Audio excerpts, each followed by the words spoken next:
Sometimes a man builds something meant to last generations, and sometimes he hides truth so deep only blood can find it.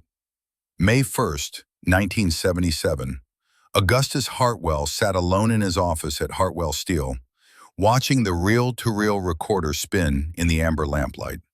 The machine clicked in Word, capturing every word Sterling Crow had spoken 2 hours earlier in this same room. The Swiss accounts are ready, final asset transfers complete by month's end. Hartwell Steel's most valuable equipment liquidated through shell companies. Nobody will notice until too late. Augustus leaned close to the microphone he'd hidden beneath his desk. This is insurance. If you're listening to this years from now, Sterling, you forced my hand. But truth always finds its way to light. His fingers worked the tape free, sealing it inside a waterproof military case. Black permanent marker across the lid. For the air. The footsteps in the hallway made him slide the case into his desk drawer just as Sterling opened the door without knocking. Working late, Augustus? The smile didn't reach his eyes. Just finishing quarterly reports. Sterling moved closer, expensive cologne mixing with the machine oil smell that permeated everything in this building. You have until Friday to sign the buyout. Otherwise, accidents happen. Augustus said nothing, but his eyes held steady on the man who'd been his partner for 20 years. The man who'd shared bourbon and blueprints and dreams of building something that mattered. Sterling's reflection in the window showed something Augustus had missed for too long. Greed wore a patient face until it didn't need to anymore. Friday came. Augustus Hartwell drove to the mill, parked his Buick in his usual spot, and walked into the gathering dusk. He never came back. The Buick sat there for 3 days before anyone thought to check inside. Empty, keys gone, no blood, no note, no body. Just another mystery in a town that would collect them like rust. 45 years later, a different kind of rust was claiming Detroit. Thaddeus Brennan sat at a kitchen table that wobbled on the uneven floor of his 4th-story walk-up, threading a needle through leather that smelled like his childhood. His son's baseball glove had split along the palm, where 3 years of hope and sweat had finally worn through the stitching. The afternoon sun created one perfect rectangle of light on carpet so worn the pattern had surrendered to gray. Through paper-thin walls came the neighbor's television, a baby crying 2 floors up, the constant Detroit symphony of sirens and bass lines and engines that never quite started. Desmond appeared in the doorway, 8 years old and backlit like a question mark. Is it fixed yet, Dad? Almost there, buddy. This old leather just needs patience. Thaddeus knotted the thread and trimmed it with the pocket knife his grandfather had given him 30 years ago. The knife had 3 generations of thumb-worn brass, smooth as riverstone. They don't make them like they used to. This glove should have lasted until high school. Desmond grinned, a gap where his front tooth was still growing in. Like Brennan houses, right? That's right. Brennan houses stand forever. The words tasted like ash in Thaddeus's mouth. Brennan Construction had built houses across 3 states for 3 generations. Grandfather with nothing but a hammer and a reputation. Father with commercial properties and contracts. Thaddeus had taken it to 30 employees in projects from Detroit to Indianapolis before the financial collapse came like a late winter freeze, killing everything that had seemed so alive just months before. 8 months unemployed now. The stack of rejection letters on the counter had stopped growing because he'd stopped applying. No one needed craftsmen who understood crown molding profiles from 1886. They needed cheap and fast, particle board and vinyl, houses that would stand just long enough for the warranty to expire. His phone showed $127.83. Rent was $850, due in 5 days. The shutoff notice from Detroit Edison sat next to a jar of coins Desmond didn't know existed.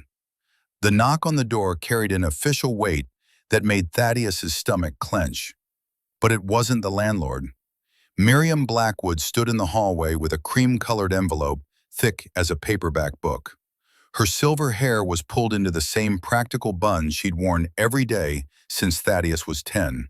since his grandfather's funeral when she'd brought casseroles and quiet comfort. "Mr. Brennan, this came for you. Mailman put it in my box by mistake." The envelope felt expensive between his fingers. Heavy paper with a texture like fine linen. No printed label, just a typewriter's mechanical precision. Thaddeus Daniel Brennan, and an address he hadn't given anyone in 2 years. The return address read, Caldwell and Sons, Attorneys at Law, Ashmont, Indiana. A wax seal in dark blue bore an embossed H. Ashmont. "That's where your grandfather came from, isn't it?" Miriam's eyes held something he couldn't name. Not quite pity, not quite knowledge, something older than both. "You knew Grandpa Howard?" "I worked for Howard Brennan 3 summers before I married." Miriam touched the envelope like it might burn. "He spoke of Ashmont sometimes, never happily." "I don't know anyone in Ashmont. Grandpa Howard died when I was 10. Perhaps someone there remembers the Brennan family." Her hand found his arm, gentle but firm. "Good families are remembered, Mr. Brennan, even after they're gone." She returned to her apartment, leaving Thaddeus holding a question he couldn't yet read. Desmond was already reaching for it. Perpetual optimism shining in eyes that looked too much like his mother's. "What is it? Are we rich now?" Thaddeus managed a smile. "Probably just legal thing about Grandpa's old business." The pocket knife slit the envelope with the same care he'd use on antique molding. Inside, legal documents bound with a blue ribbon. A cover letter on stationery that predated computers. He read it aloud so Desmond could follow, because his son deserved to understand their life as it happened, not filtered through adult lies about everything being fine. "Dear Mr. Brennan, this firm represents the estate of Augustus Hartwell, deceased or legally declared such. Per Mr. Hartwell's last will and testament, executed 1975, you are named sole heir to his estate in Ashmont, Indiana. The estate consists primarily of Hartwell Manor, a Victorian mansion built 1886, plus 12 acres and a small trust fund sufficient for 1 year of property taxes. The property has been vacant approximately 30 years. Mr. Hartwell left specific instructions that the estate pass only to the craftsmen of Brennan blood when times of trial bring him home. Please contact our office at your earliest convenience to claim your inheritance. Respectfully, Jonathan Caldwell III, Esquire." Desmond's excitement filled the cramped apartment. "We inherited a mansion, a real mansion like in movies. Says here it's been vacant 30 years. That's never good for buildings. But it's free, right? And you can fix anything." The boy bounced on his toes, imagination already furnishing rooms he'd never seen, solving problems that didn't exist yet. "Can we go see it? Please? It's like we were chosen." Thaddeus did the mathematics while his son dreamed. $127. 5 days. No prospects. 23 rejection letters, and a city that had stopped calling him back. The inheritance could be a money pit or a miracle, but it was something, more than he had sitting here watching the walls close in. "Let me make some calls, buddy. We'll see what this is about." That night, after Desmond's breathing had settled into the rhythm of sleep, Thaddeus opened his laptop. The connection was slow, subsidized internet that buffered more than it streamed. He typed Augustus Hartwell, Ashmont, Indiana, into the search bar and waited for the pass to load. The top result was a newspaper archive, digitized but barely readable. "Steel mill owner vanishes amid fraud allegations." Ashmont Chronicle, May 17, 1977. Augustus Hartwell, 47, co-owner of Hartwell Steel, has disappeared following accusations of embezzlement from business partner Sterling Crow. They're finding Hartwell's car abandoned at the mill parking lot. Investigation ongoing. Crow alleges Hartwell siphoned $2.8 million to offshore accounts over 7 years. "I trusted him like a brother. This betrayal devastates not just me, but our 2,000 employees. Hartwell's whereabouts unknown. Family declined comment." The photograph next to the article stopped Thaddeus cold. black and white, grainy from age and scanning, but unmistakable. Augustus Hartwell could have been his reflection in 30 years. Same jaw, same eyes, same way of standing like the camera was an obligation, not an opportunity. Morning brought Miriam's door opening before he could knock. She must have heard his footsteps, or maybe she'd been waiting. The newspaper article glowed on his phone screen between them. Did you know about this? Miriam studied the screen, reading glasses on a chain around her neck. I knew Howard came from Ashmont. I knew he never spoke of it. She gestured Thaddeus inside, into an apartment that smelled like lavender and old books. And I knew that when your father Daniel turned 18, he received a letter. What letter? From a woman named Evangeline, about his real parents. Miriam settled into a chair that had held her for decades. Daniel made me promise never to tell you. He wanted to protect you from complicated history. Complicated how? That's not my story to tell anymore. But this inheritance, she touched the legal papers he'd brought. Augustus Hartwell waited for you specifically, Thaddeus, not a random heir, you.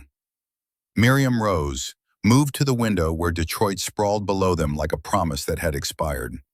When Daniel got that letter at 18, he cried for 2 days. Then he burned it. Said some legacies are better left buried. She turned and her eyes held the weight of kept secrets. But Augustus clearly believed differently. He believed someday the right person would come to Ashmont. The question is, are you that person? Or will you burn this inheritance like your father burned the truth? Desmond's voice came from the doorway. Dad, I think we should go. Something's waiting for us there.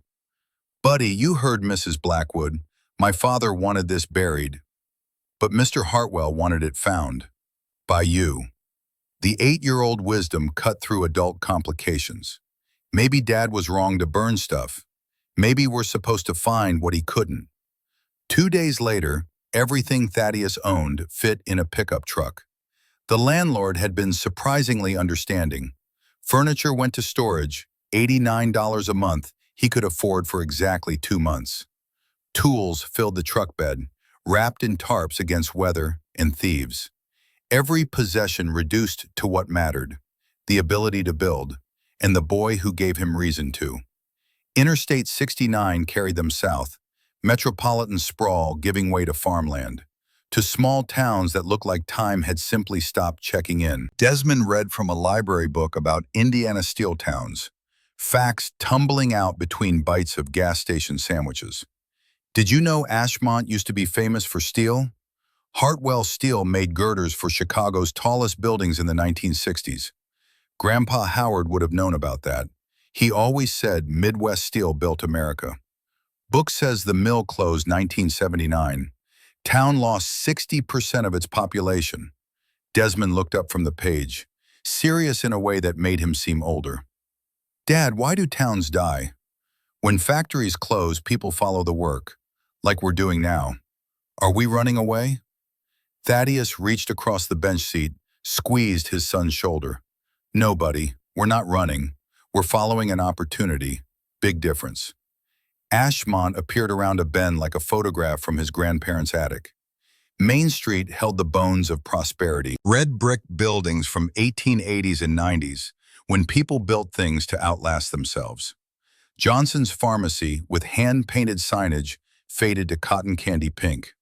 Maggie's Diner, where red vinyl booths were visible through plate glass windows that hadn't been washed in months, maybe years. Silas Crawford Hardware, with genuine wood floors Thaddeus could see from the street, the kind of floors that creaked in a specific pattern, that told you where to step in the dark. But half the storefronts were empty. For rent signs yellowed in windows like surrender flags. American flags hung from light poles, some torn, none new. The war memorial in the town square stood surrounded by dead flowers and grass that hadn't been cut since spring. A few people moved on the sidewalks, mostly elderly, moving with the careful deliberation of those who knew every crack in every sidewalk because they've been walking them for 70 years. It's like a ghost town from movies. Not ghost town, just sleeping, waiting. Cordelia's general store occupied what had been the pharmacy building before someone decided to consolidate. The interior was narrow aisles and wooden shelving, oak that Thaddeus recognized by the grain, by the way it had darkened over decades. The smell was wood polish and fresh bread and coffee that had been sitting since morning. Linoleum worn smooth in pathways where generations had walked the same route from door to counter to bread aisle to register. The woman behind the counter looked up before Thaddeus could speak. "You must be the Brennan boy." Not a question, a statement delivered with absolute certainty. Her silver hair was pulled back in a practical bun, blue eyes sharp enough to cut glass, hands that had seen decades of work, weathered but still capable. She wore a simple cardigan, practical shoes, the uniform of women who built lives from necessity rather than choice. "How did you—" "Miriam Blackwood called yesterday. Said you were coming to claim Hartwell Manor." Cordelia Hayes studied him with an intensity that felt like being measured for something he didn't understand. "You look like a Brennan. Same build as your grandfather, Howard. He was a good man, stubborn as a mule, but honest." "You knew my grandfather?" Everyone knew everyone back then. Ashmont was a proper community before the mill closed. Sadness crossed her face like a cloud. Now we're just hanging on. 800 people left, most over 60. She turned her attention to Desmond, and her expression softened in the way only children could manage. "And you must be the youngest Brennan. What's your name, young man?"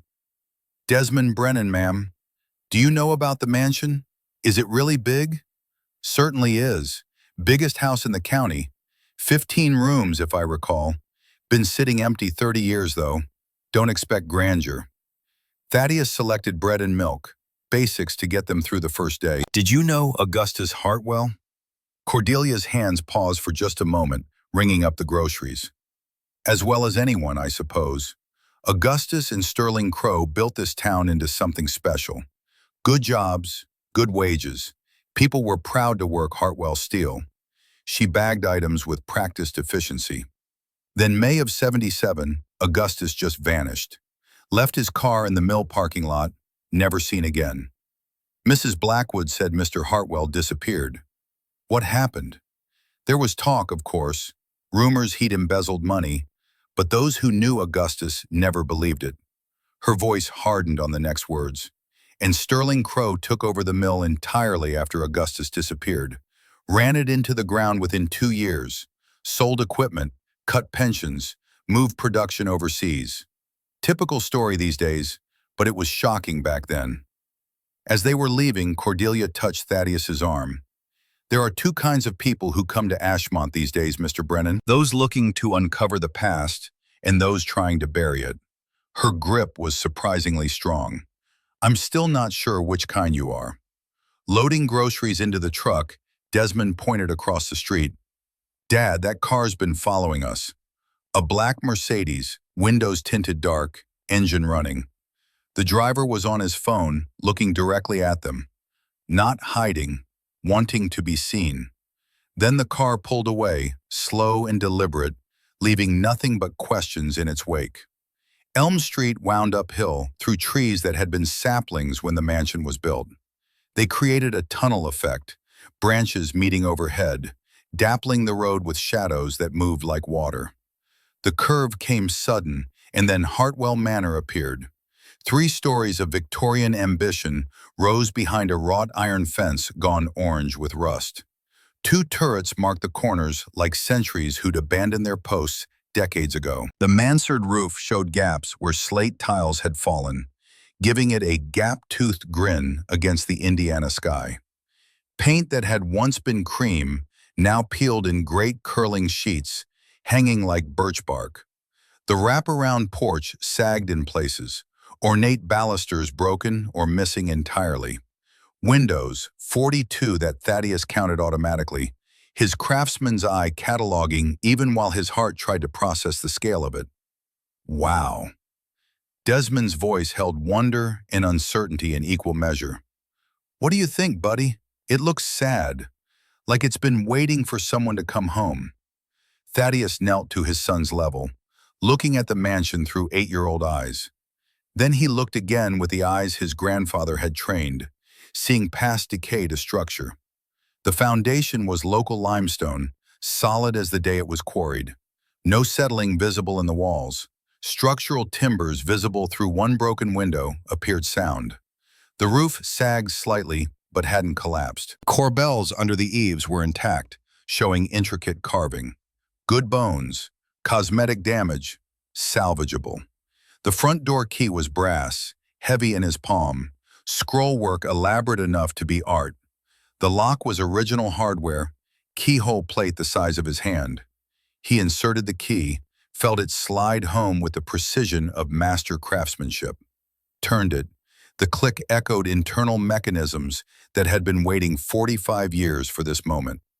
The door weighed 200 pounds of solid oak, 3 inches thick.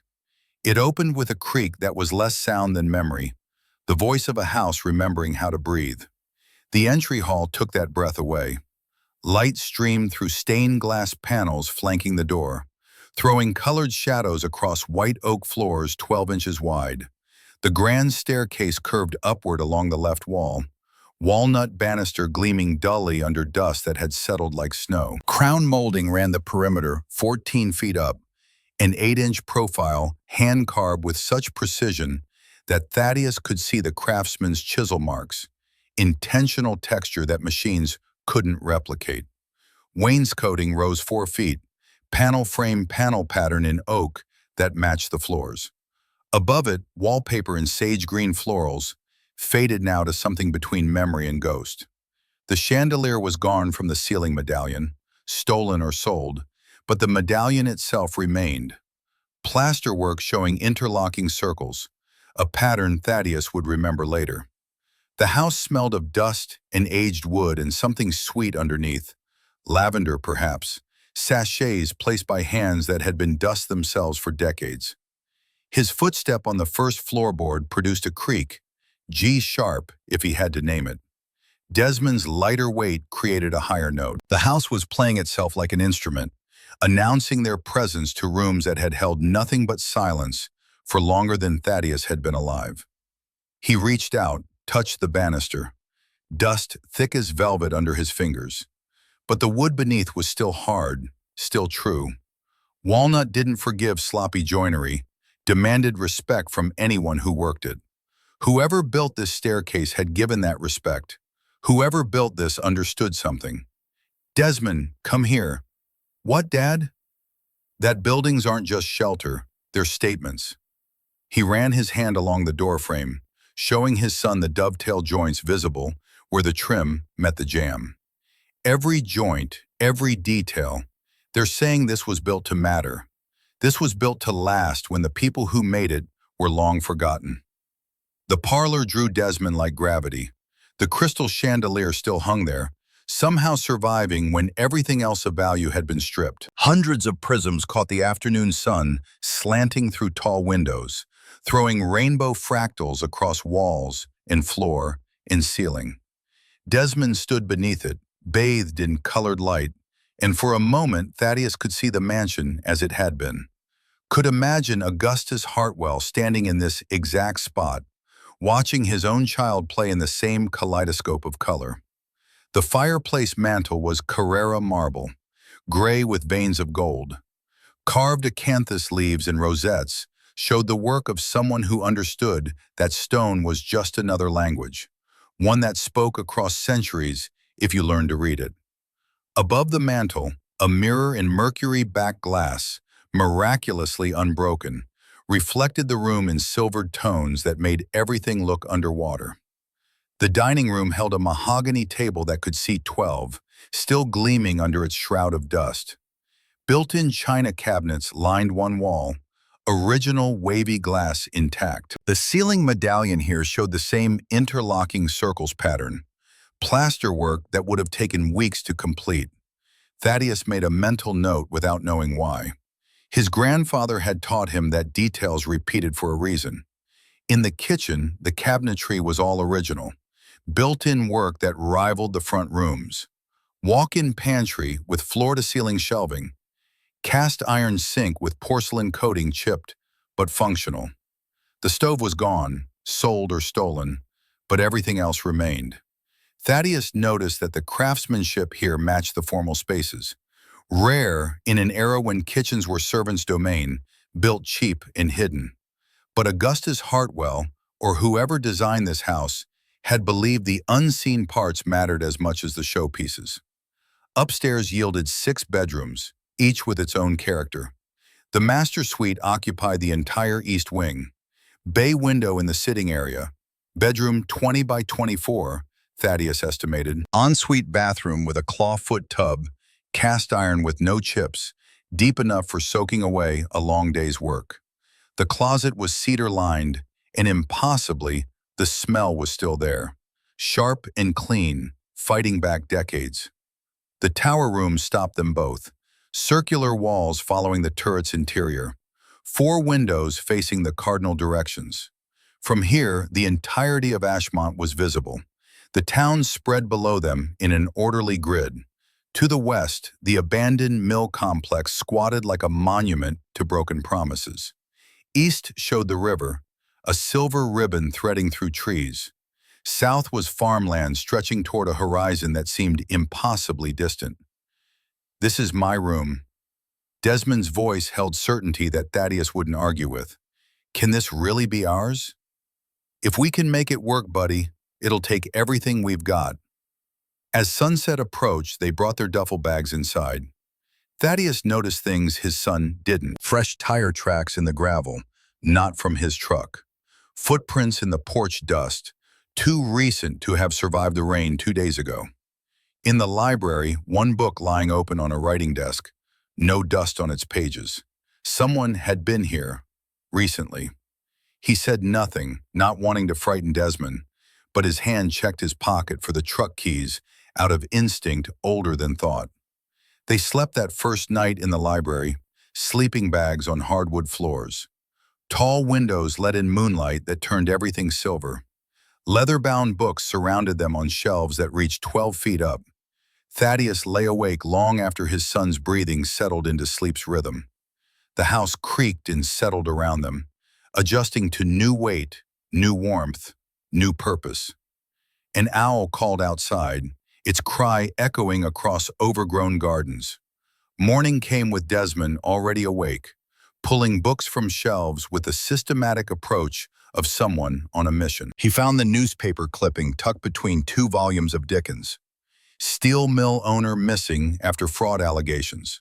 Ashmont Chronicle, May 17, 1977. Thaddeus read it aloud while his son listened, learning their family history through newsprint that had turned the color of weak tea. The article was one-sided, 8 paragraphs of Sterling Crow's accusations. Zero defense for Augustus. No investigation, no balance, just a man tried and convicted in the court of public opinion without ever being present for his own hearing. "Do you think he really stole money?" "I've learned newspapers don't always tell whole story, buddy." Thaddeus folded the clipping carefully. "Let's not judge a man we never met based on one article." He'd planned to assess the mansion's damage room by room, starting with the parlor. A practical approach to an overwhelming task. Desmond helped, the 2 of them wiping down wainscoting with damp cloths, revealing oak's natural color beneath grime. The work was meditative, familiar, the kind of labor his hands understood even when his mind was elsewhere. The panel that didn't match revealed itself slowly. Same species of oak, but the grain ran vertical where surrounding panels ran horizontal. The color was slightly off, suggesting a different board from a different tree. The frame molding showed a gap, just 1/16 of an inch, but to eyes trained in precision, it might as well have been a canyon. "Desmond, come look at this." His son peered close, trying to see what Thaddeus saw. This panel was replaced, or added later. See how the grain runs vertical here, but horizontal on the next panel? Original carpenter wouldn't make that mistake. Someone changed this. Thaddeus pressed the panel gently. It moved, just 1/8 of an inch, but movement where there should have been none. He worked his fingers into the gap, feeling for the mechanism he knew had to be there. Resistance as small catches held fast. Then gentle pressure in the right place produced a soft pop. The panel swung inward on hinges someone had taken great care to conceal. The recess behind was 6 inches deep, lined with tin to protect against moisture. Inside, a single object wrapped in oilcloth that crinkled under Thaddeus's fingers. His hands shook slightly as he unwrapped it, adrenaline mixing with something deeper. Anticipation, maybe, or recognition that this moment was why he'd come. The brass key was 6 inches long, heavy as a river stone, shaped like nothing he'd ever seen in modern hardware stores. The head was formed as a heart, an inch and a half wide. The shaft spiraled with engraved patterns. The teeth were complex, 12 individual cuts suggesting a lock of Byzantine sophistication. But it was the symbols covering every surface that stopped his breath. A compass rose, tiny and precise, marked the heart's center. Interlocking circles wrapped the edge. Waves ran along the shaft. Architectural elements that might be buildings or columns. Numbers barely visible without magnification. The brass hadn't tarnished. The oilcloth had protected it, or perhaps it had never been used, only hidden. The weight felt substantial, made to last, made to matter. Wow, like a pirate treasure. What does it unlock? They spent an hour trying every lock in the mansion. Front door, too ornate. Bedroom doors, wrong size entirely. Desk drawers, none locked. Closets without locks. Basement door with its modern padlock added decades after the key was made. Nothing fit. If it doesn't open anything, what's it for? Thaddeus studied the key under lamplight, craftsman's eye cataloging details. Then he saw it. The compass rose carved into the key matched exactly the compass rose carved into the staircase newel post. The interlocking circles matched the dining room ceiling medallion. The heart shape matched the stained glass by the front door. This isn't a key for a lock, it's a map. Augustus Hartwell left us a trail. The knock at the door came with Cordelia's voice calling out a greeting. She carried a casserole dish, proper meal for people who'd been living on bread and hope. But when she saw the key in Thaddeus's hand, her expression changed. Just for a moment. Recognition, quickly masked, but he caught it. Found something in the walls, I see. Do you recognize it? She took the key, examining it with hands that already knew its weight, and Thaddeus understood she'd seen it before, or heard of it, or had been waiting for this exact moment. Augustus was fond of puzzles, symbolism. She returned the key like it might burn. He believed a man's true legacy isn't what he leaves behind, but what he builds to last. Her next words carried weight beyond their meaning. Sometimes the most valuable inheritance isn't what can be spent, but what can be understood. The sound of an engine outside cut through whatever she might have said next. The black Mercedes from town, parking deliberately in full view. This time the driver emerged. The man who stepped from the Mercedes wore wealth-like armor. Charcoal suit cut to measurements most men only saw in magazines. Silver threaded his temples, premature for someone Thaddeus estimated at mid-40s. The kind of gray that came from stress rather than time. Shoes polished to mirrors caught the afternoon sun as he approached the porch where Thaddeus stood holding the brass key. Cordelia had moved to the doorway, her body language shifting from welcoming to protective in the space of a heartbeat. Mr. Brennan. The voice carried boardroom confidence, the practiced warmth of someone who'd learned to sell things people didn't know they needed. Lucian Crow, chief executive of Crow Enterprises. I wanted to introduce myself, neighbor to neighbor. The handshake was firm without being aggressive, professional without being warm. Lucian's eyes moved past Thaddeus into the entry hall, cataloging details with the speed of someone who'd thought about this house for a very long time.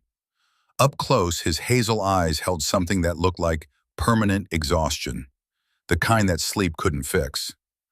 I understand you've recently inherited this property from Augustus Hartwell. News travels fast, small towns. Lucian smiled, but it didn't change the calculation happening behind his expression. I wanted to discuss a business proposition that might interest you. May I come in? Thaddeus stepped aside, watching Cordelia's face tighten with disapproval she didn't voice.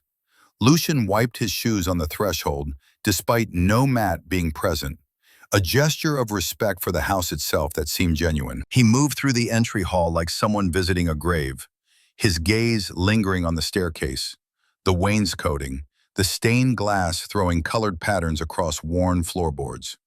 They settled in the parlor where the chandelier still threw its rainbow fractals. Lucian perched on the edge of an antique chair, opening a leather briefcase that probably cost more than Thaddeus's truck. He extracted a folder thick with documents. "I'll be direct, Mr. Brennan. This house is a money pit. Restoration costs will run well into six figures, and that's assuming you don't discover major structural issues during the work." He slid a document across the dusty coffee table between them. "I'm prepared to offer $120,000, significantly above market value given the current condition." The number hung in the air like smoke. Enough to buy a decent house in a good school district, put Desmond through college, still have money left over for the emergencies that always came. After 8 months of rejection letters and dwindling bank accounts, it was tempting in a way that made Thaddeus's chest tight. "That's generous." Lucian's expression suggested he'd expected this to be easier. "I've been monitoring this property for years. My company has conducted comprehensive assessments. The foundation has shifting issues on the west side. The electrical system is original knob and tube wiring, a fire hazard requiring complete replacement. The roof leaks in at least 7 places. Lead plumbing throughout needs updating to meet code. I could continue, but you understand the scope of what you're facing." "How do you know all this?" "Crow Enterprises has been acquiring properties in Ashmont for the past decade. We've had engineers assess every significant building in town. This mansion has been high on our acquisition list, but Augustus Hartwell's unusual will made that challenging until now." Desmond appeared in the doorway, drawn by unfamiliar voices. He stood there in worn jeans and a shirt 2 sizes too big, hand-me-down from a cousin who'd outgrown it years ago. Lucian's expression softened when he noticed the boy, something genuine breaking through the corporate veneer. "We like this house. It feels like it was waiting for us." "I understand the appeal, young man. Old houses have character." Lucian's voice carried kindness that seemed to cost him something. "But they also have secrets, not all of them pleasant." He turned back to Thaddeus, and the warmth evaporated. "Did you know Augustus Hartwell disappeared under a cloud of suspicion? Financial fraud? Embezzlement from the mill? There were even rumors about an affair with his business partner's wife." Thaddeus felt something protective rise in his chest, for Augustus and for the boy watching this exchange. "I appreciate your offer, Mr. Crow, but we're not ready to sell. We need time to consider our options." Lucian closed his briefcase with a decisive click that echoed in the high-ceilinged room. "Of course, take your time." His card went into the folder along with the formal offer. "Just keep in mind, Mr. Brennan, that sentiment can be expensive. This offer is generous because we value the land.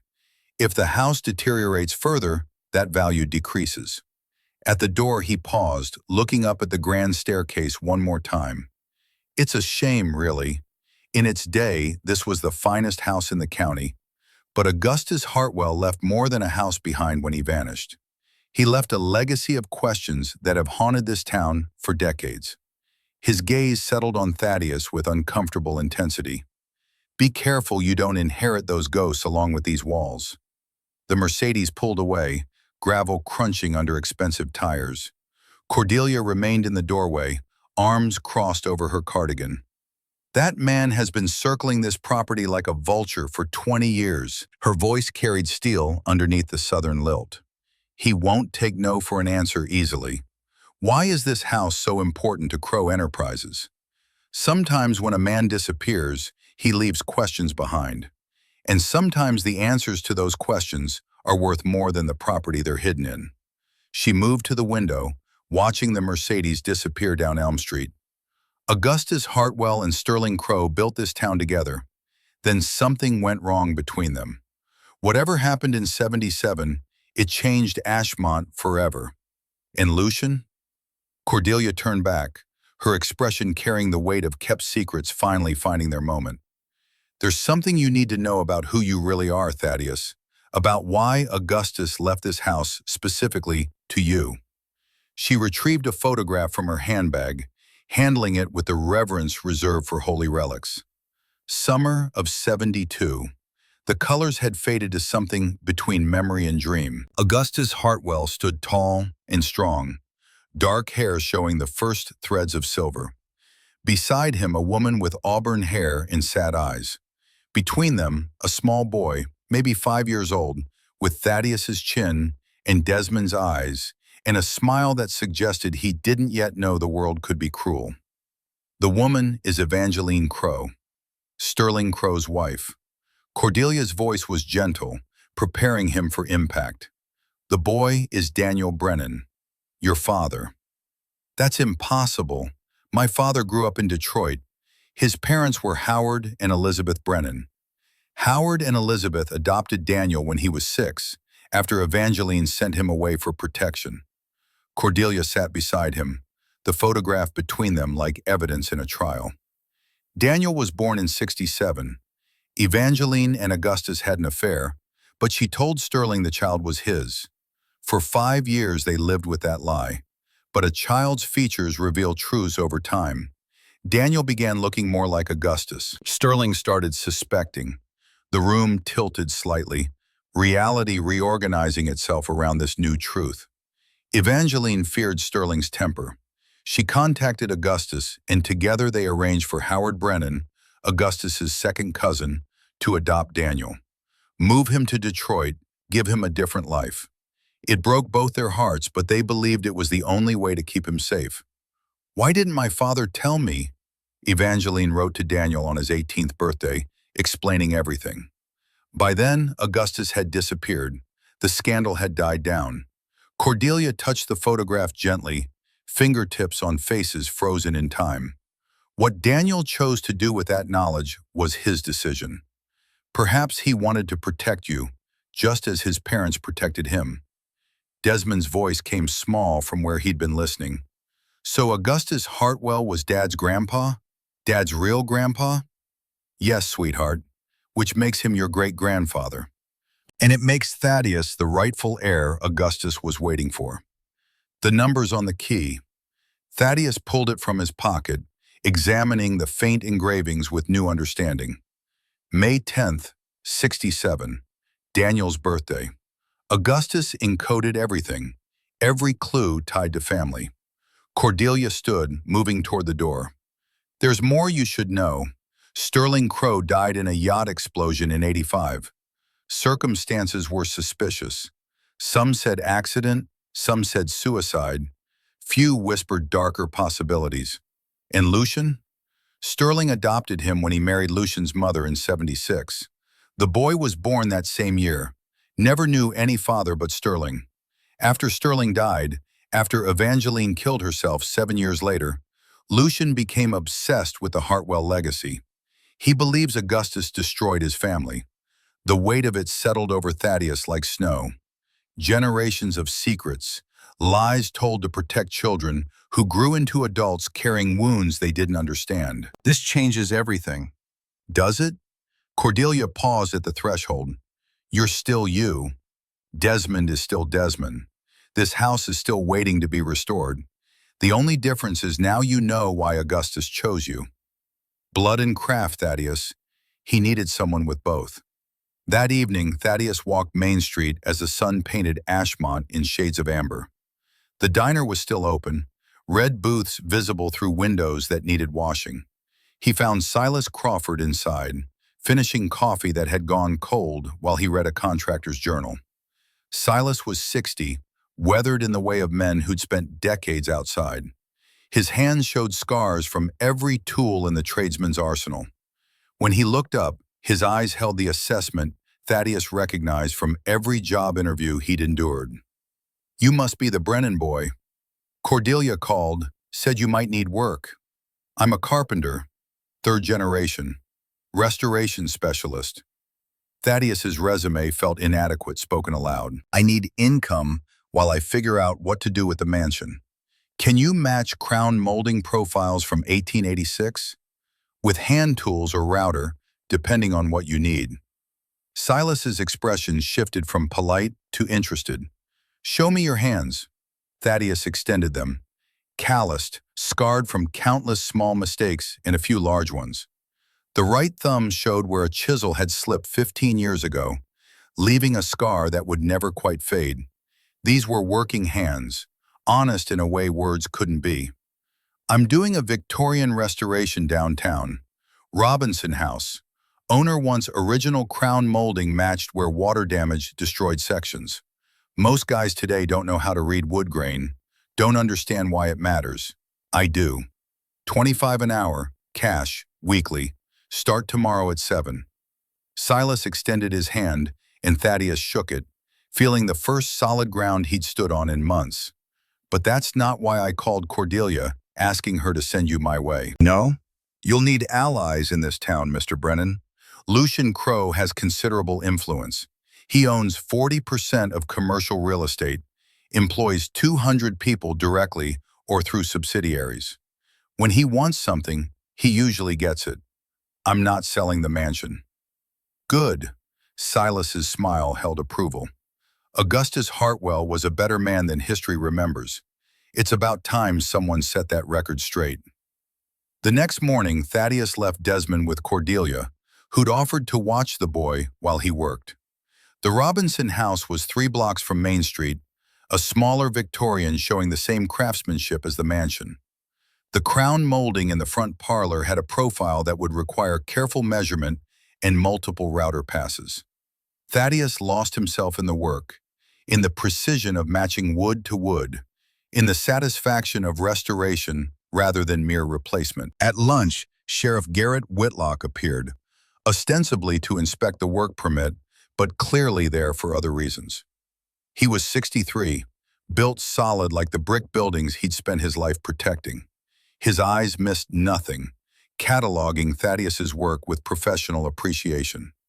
Doing good work here. Most contractors these days would have used pre-made trim, charged full price, hope nobody noticed the difference. Not how I was raised. Brennan Construction had a reputation. My father worked with your grandfather on a municipal building back in '74. Said Howard Brennan was the only contractor who understood that quality was its own advertisement. Garrett settled onto a saw bench, casual but deliberate. Heard you met Lucian Crowe. Word travels. He'll increase his offer. Crowe Enterprises has plans for that hillside. Luxury condos with river views. Only thing standing in the way is your Victorian monstrosity. Why does he want it so badly? Men like Crowe don't explain themselves. But I'll tell you this, after Augustus disappeared, Sterling Crowe went through that mansion like Sherman through Georgia. Tore up floorboards, punched holes in walls, searching for something he never found. When Sterling died, Lucian continued the search. Legal means mostly. Tried to buy it through proxies, file liens, challenge the will. Nothing worked because Augustus's instructions were very specific. The craftsman of Brennan blood, when times of trial bring him home. You think whatever Augustus hid is still there? I think Augustus was smarter than Sterling gave him credit for. And I think you showing up after 45 years is exactly what the old man planned. That afternoon, Thaddeus returned to the mansion with new eyes. Desmond had spent the day helping Cordelia organize the kitchen, his excitement about the house undimmed by revelations of complicated family history. Together, they examined the brass key again, mapping its symbols to locations throughout the mansion. The compass rose carved into the staircase newel post was 6 inches in diameter, intricate enough to be a work of art rather than mere decoration. Thaddeus ran his fingers over it, feeling for the mechanism he knew had to exist. The center held a slight depression, almost imperceptible unless you were looking for it. He inserted the key's tip, felt its seat perfectly, turned it clockwise. A click deep within the post, counterclockwise. Grinding of machinery that hadn't moved in decades. The newel post rotated a quarter turn, and a panel on its side slid open. The compartment held a single piece of parchment, folded carefully and aged to the color of weak tea. Thaddeus unfolded it with surgeon's precision, afraid it might crumble under his fingers. The document showed a partial floor plan of the mansion, but with spaces that didn't exist on any blueprint. Hidden rooms, passages between walls, symbols from the key scattered across the drawing, connected by dotted lines suggesting a path. At the bottom, Augustus's spidery handwriting, "For the rightful heir, when the time comes to claim what was lost." It's a treasure map. Desmond's enthusiasm was infectious, cutting through the weight of everything else. Maybe. Or maybe just a mystery Augustus wanted solved. Either way, he's leading us somewhere. One symbol stood out, a heart marked clearly in what the map labeled as the master bedroom. But they'd been in that room. What had they missed? Where two hearts joined, truth lies buried beneath love's foundation. Thaddeus read the annotation aloud, turning the words over like stones in a river. Two hearts, love's foundation. That's the bedroom where married people sleep. They climbed the stairs as afternoon light slanted through western windows. The master bedroom felt different now, knowing Augustus and Evangeline had shared these spaces in stolen moments. The four-poster bed dominated the room, its headboard showing carvings of flowers and vines in geometric patterns that revealed themselves slowly. Four small hearts marked the corner posts, so subtle they were almost invisible in the overall design. Where two become one. Thaddeus studied the hearts, understanding dawning. Diagonal.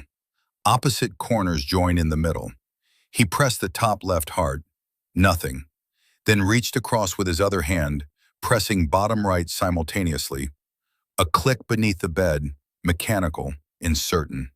They looked at each other, hearts racing with discovery. Moving the bed required all of Thaddeus's strength, and Desmond pushing from the other side. The frame scraped across floorboards, loud in the quiet house, revealing what lay beneath. A section of floor showed a heart shape inlaid in lighter wood, nearly invisible unless you knew to look straight down. The grain was different. This board added after the original floor was laid. Thaddeus pried gently with his pocket knife. The board lifted, revealing a metal box underneath. The brass key fit the lock like it was coming home. The lid resisted, rust and time fighting against discovery. Then it opened with a groan that sounded almost alive. Photographs first, maybe a dozen, showing a love story told in stolen moments. Augustus and Evangeline by the river, clothes suggesting early 70s, her laughing at something he'd said. A picnic in a meadow, spring flowers making a carpet around them, Augustus holding an infant, joy and sadness warring on his face. Later photos showed Daniel at 2, 3, 4, always with Augustus in the background, unable to be close, unable to claim what was his. Letters tied with ribbon, Evangeline's elegant handwriting filling pages with longing and regret. Thaddeus read one dated April 77, her words reaching across decades. My love, Sterling suspects everything now. He found our letters, not all thankfully, but enough. He's threatened me, says he'll take Daniel away if I don't cooperate with his plan to blame you for the irregularities at the mill. I fear what he might do to you, to us. Please be careful. If anything happens, remember our special place, where water meets stone. Everything that matters is there. Forever yours, E. A wedding ring, simple gold with a small diamond, engraved inside with C and S, and a date that meant nothing until Thaddeus realized. The S was for Evangeline's middle name, not Sterling. This was her real wedding, the one her heart recognized even if law didn't. A note from Augustus, ink still bold against cream paper. For my grandson, when he finds his Evangeline. True love transcends time and betrayal. Wear this with pride. Thaddeus's throat tightened, holding evidence of a grandmother he'd never known. A grandfather who'd waited decades for this exact moment. He looked at Desmond, seeing 4 generations compressed into an 8-year-old's curiosity. Your great-grandparents loved each other very much, buddy, but they had to hide it to protect their family. Like Mom had to choose between us and her job in California? The comparison cut deeper than Desmond knew. Something like that, but Augustus and Evangeline never stopped trying to do the right thing, even when it was hard. That's what matters, right? Even when it's hard. At the bottom of the box, wrapped separately, was another key. Smaller than the first, different symbols engraved along its shaft. Waves, a rocky outcropping, water meets stone, just as Evangeline had written. Desmond ran to the tower room, looking out over the property. "Dad, the river! I can see big rocks." Thaddeus joined him at the window, 200 yards behind the mansion, where overgrown gardens gave way to forest. A river glinted silver in the fading light. A limestone outcropping was visible even from this distance. That's where we go next. But not tonight. Tomorrow, after work. They slept easier that night, the weight of discovery somehow lighter than the weight of not knowing. But Thaddeus woke once to the sound of a car on the gravel drive. Through the window, he saw taillights disappearing, too far away to identify. Someone watching, someone waiting. Morning brought clouds heavy with promised rain.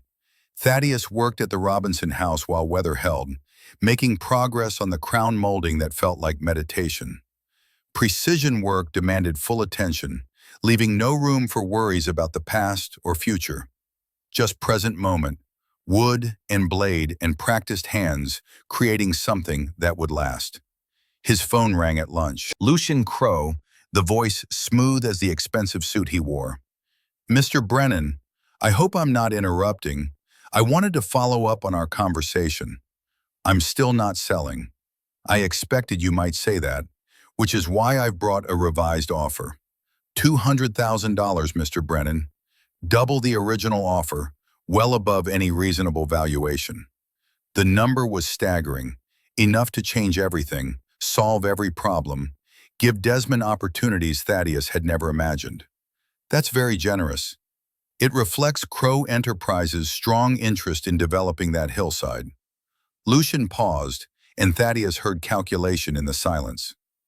"I should mention that our assessment team has identified several code violations requiring immediate attention. The electrical system alone would cost $50,000 or more to bring up to modern standards." "Is that a threat, Mr. Crowe?" "Not at all. Simply information any responsible property owner would want to have. Ashmont may be a small town, but building codes are still enforced. I appreciate your concern, but I know quite a bit about building codes and historical property exemptions." Something shifted in Lucian's voice, recalculation happening in real time. "You've done your homework, I respect that, but I hope you realize what you're undertaking. Restoration of that magnitude requires resources most people simply don't have. I'm aware of the challenges." The line went quiet for a moment, and when Lucian spoke again, his tone had changed. "My mother worked in that house, Mr. Brennan. Did you know that? Before everything fell apart, before Augustus destroyed our family, Evangeline Crowe called Hartwell Manor her second home." Thaddeus said nothing, understanding Lucian was revealing more than he intended. "She died because of Augustus Hartwell. Suicide. I was 16. The pain in his voice was real, unvarnished by corporate polish. "So forgive me if I'm not sentimental about his legacy. That man broke my family, and I've spent my life trying to restore what he destroyed." The call ended without goodbye, leaving Thaddeus staring at his phone and understanding the fight ahead would be more complicated than simple business. That afternoon, storm clouds massed on the western horizon as Thaddeus and Desmond made their way toward the river. The path through the gardens was overgrown, wild roses creating walls that caught at their clothes. The air felt heavy, charged with electricity that had nothing to do with weather. The limestone outcropping rose 8 feet from the riverbank, moss-covered on the north face, weathered smooth by centuries of water. The river itself was narrow but swift, clear enough to see stones on the bottom. Desmond found the symbol first, pointing at the heart carved 3 feet above the waterline. "There, Dad." Weathered but unmistakable, the heart matched those on the key. Below it, a small depression the exact size of the second key's shaft. Thaddeus waded into the river, cold water shocking through his boots, current stronger than it looked. He inserted the key, felt it seat perfectly, turned it clockwise, heard grinding deep within stone. A section of rock shifted inward, revealing a cavity lined with copper to keep out moisture. The waterproof container was military grade, sealed against elements and time. The combination lock was already set to the right numbers: 51067. Daniel's birthday, again. Augustus ensuring only family could open what he'd hidden. Inside, everything that mattered: financial documents showing 7 years of embezzlement, Sterling Crow's signature on transfer authorizations, moving company funds to offshore accounts. A notebook in Augustus's handwriting, detailing conversations, transactions, dates and times, and witnesses. A reel-to-reel tape labeled Insurance, May 1st, 77, in permanent marker that had barely faded. Bearer bonds, dozens of them, in denominations that made Thaddeus's hands shake. 800,000 in face value from 1977. With compound interest over 45 years, the value would be astronomical. Bank documentation from Switzerland and the Cayman Islands, account numbers and access codes written in Augustus's careful script. A letter addressed to his future grandson. "If you're reading this, I've either died or disappeared. Sterling Crow forced my hand. He embezzled millions while plotting to blame me. When I threatened exposure, he threatened my son, your father, and Evangeline. I chose their safety over clearing my name immediately, but I ensured truth would survive. These bonds represent my legitimate savings, converted to untraceable form. Use them wisely. The recordings prove Sterling's guilt. But remember, this fight isn't about revenge. It's about justice for the 2,000 workers Sterling destroyed. Justice for this town. Build something better from these ashes." That's the Hartwell legacy. With love across time, Augustus. Thaddeus sat on the riverbank, holding his grandfather's words, while Desmond examined the bearer bonds with 8-year-old fascination. The weight of it was enormous. Proof of innocence, means to fight, responsibility to set things right after decades of wrong. We're rich? Maybe, but that's not why this matters. Thaddeus pulled his son close. This matters because Augustus was telling the truth, because the town needs to know what really happened, because sometimes doing the right thing costs everything, and you do it anyway. Movement in the trees made them both turn. Lucian Crow stepped from the forest, suit jacket snagged by branches, expression showing he'd been watching long enough to understand what they'd found. "Clever, Mr. Brennan. Very clever. You found it in 3 days. I've been searching for 20 years. How long were you watching?" "Long enough to know you discovered Augustus's cache." He moved closer, eyes on the waterproof container. "Blood tells, I suppose. Family instinct leading you where intellect couldn't. What do you want, Lucian?" "What's rightfully mine. What Augustus stole from my family before he disappeared." His composure was cracking, corporate veneer showing stress fractures. "My father built Crow Enterprises from nothing. Augustus Hartwell destroyed him with false accusations, then vanished with money that should have gone to workers, to my mother, to me." Thaddeus stood, putting himself between Lucian and Desmond. "The evidence here says Sterling was the one stealing, that he framed Augustus to cover his own crimes. Evidence Augustus manufactured." Lucian's voice rose. "You can't trust anything that man left behind. He was a fraud, a thief, and a homewrecker who destroyed my family. Your mother loved him.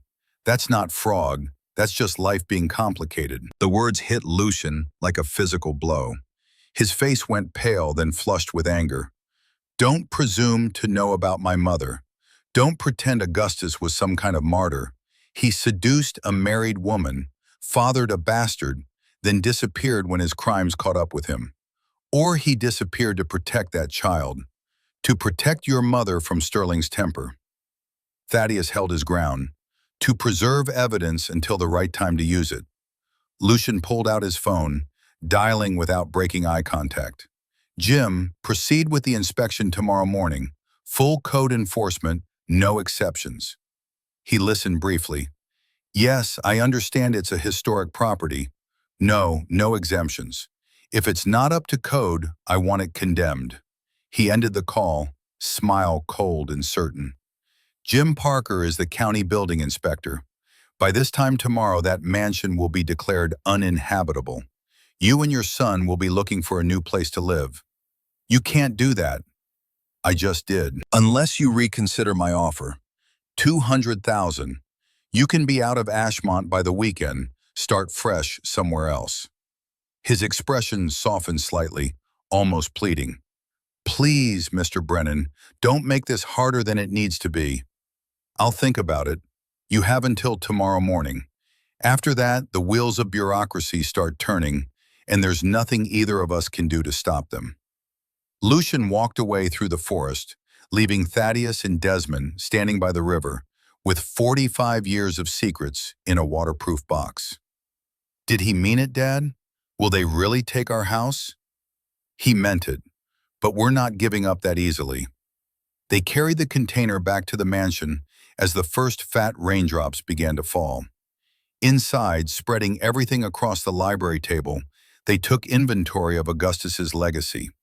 The financial documents were comprehensive, showing exactly how Sterling had systematically looted Hartwell Steel. The notebook provided context, conversations Augustus had documented with the precision of someone who knew he was creating evidence for a trial that might never happen. The tape was the smoking gun, assuming it was playable after 4 decades. The bearer bonds were their future, if the banks would honor them. The bank accounts might contain millions, or might have been seized decades ago. Too many variables, too many unknowns. Cordelia arrived with dinner she'd prepared, taking one look at the spread across the table and understanding immediately. You found it. Everything Augustus promised was there. Thaddeus showed her the documents, watching recognition and vindication war on her weathered face. Proof Sterling was the thief. Proof Augustus was protecting his family. Proof this town was destroyed by greed wearing a respectable face. What will you do? I don't know yet. Lucian's trying to have the house condemned. Sheriff Whitlock might be able to help, but even he said Lucian owns this town in ways that matter. Not everyone. Cordelia's voice carried steel underneath the southern warmth. There are people here who remember what really happened, who never believed Sterling's lies but couldn't prove otherwise. If you're willing to fight, Thaddeus, you won't fight alone. The rain intensified, drumming on the slate roof, finding the 7 places Lucian had mentioned where leaks needed repair. They set out pots and pans to catch the drips, each one a reminder that the house was wounded, that restoration would require resources they didn't have, that one man with a briefcase could undo everything Augustus had planned. But sitting in the library while rain fell and his son slept upstairs and his grandfather's secrets surrounded him, Thaddeus felt something he hadn't experienced in months. Not hope exactly, something fiercer. Determination that transcended logic, the kind of stubbornness his grandfather Howard had been famous for. Augustus Hartwell had waited 45 years for the right person to find his truth. Thaddeus wasn't going to let him down. Morning arrived with Jim Parker's county inspection truck crunching gravel at 7 sharp. Thaddeus watched from the library window as the building inspector emerged, clipboard already in hand, expressions suggesting a man following orders he didn't necessarily enjoy. Parker was thin, balding, with frown lines that looked permanent.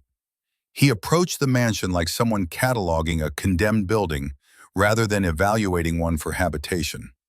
Sheriff Garrett Whitlock's patrol car pulled in behind Parker's truck before the inspector reached the porch.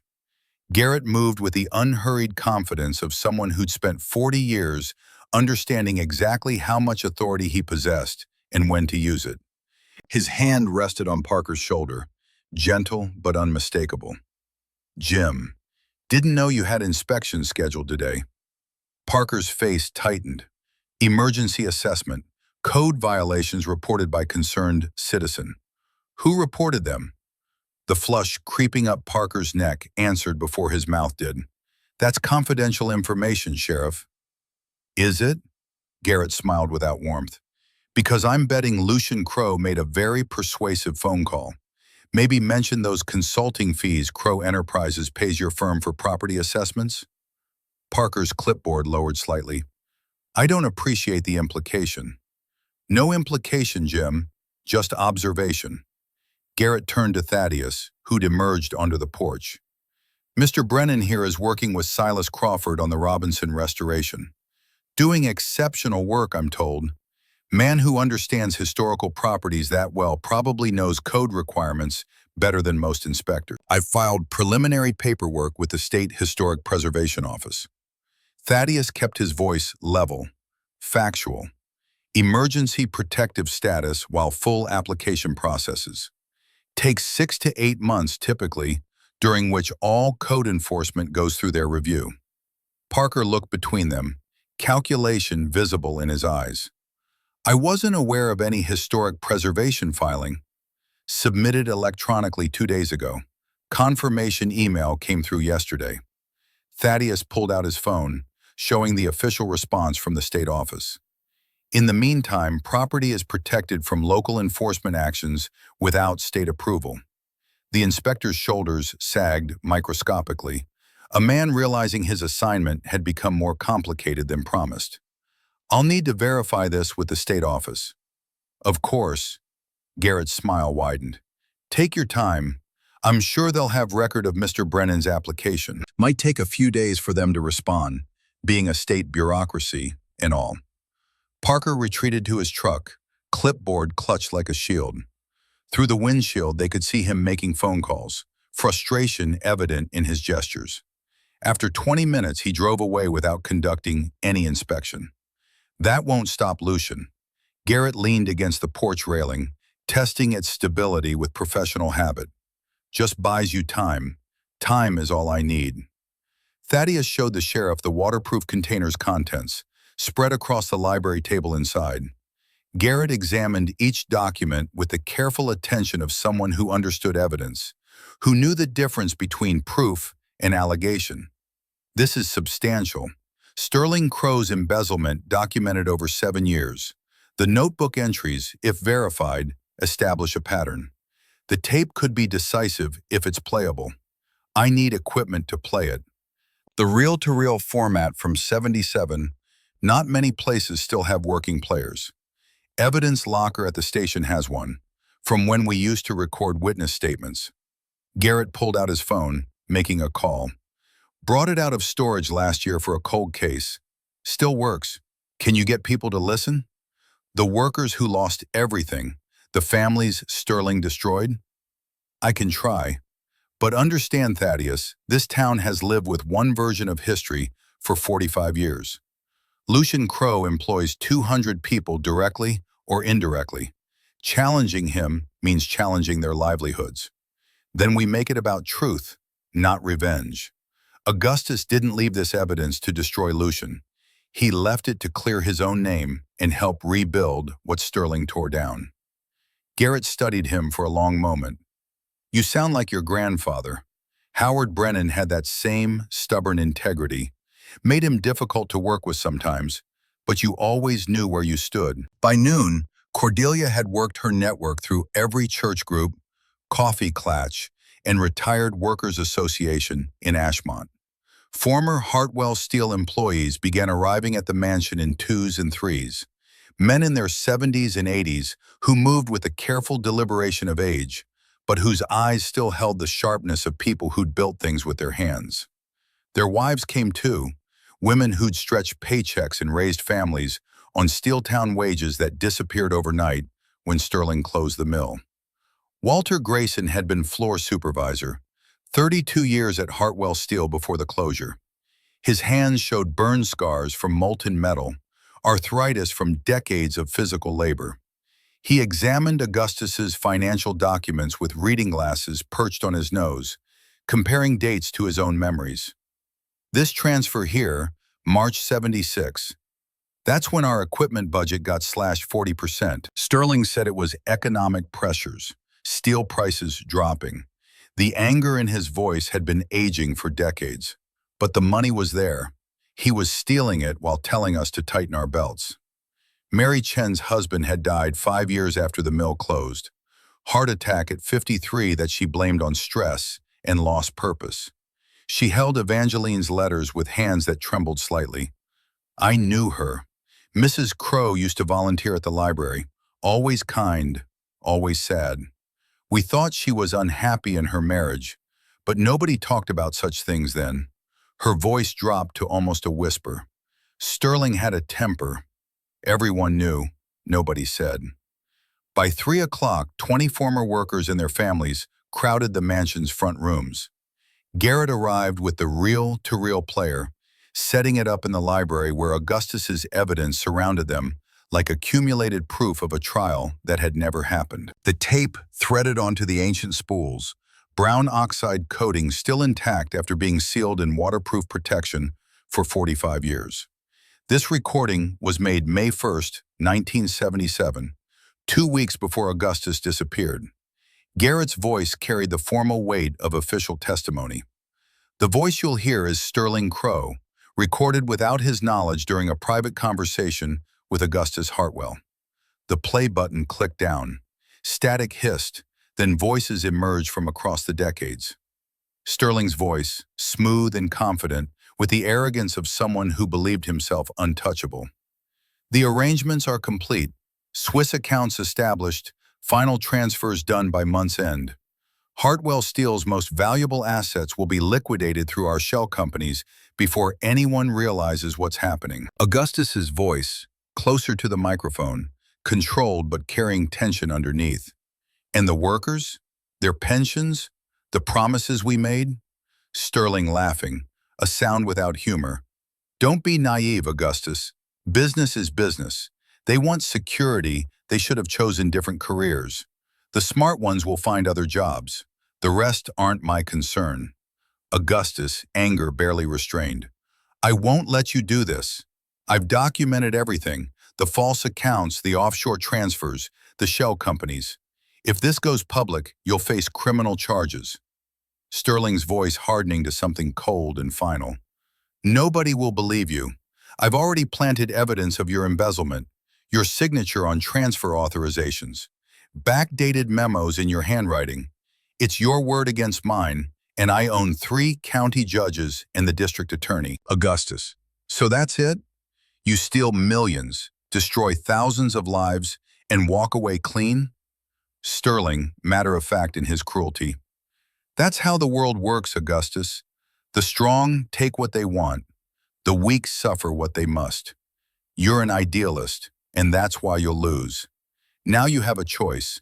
Sign over your shares at the price I'm offering. Resign quietly. I'll let you walk away. Refuse, and I'll destroy you. Your reputation, your freedom, your family.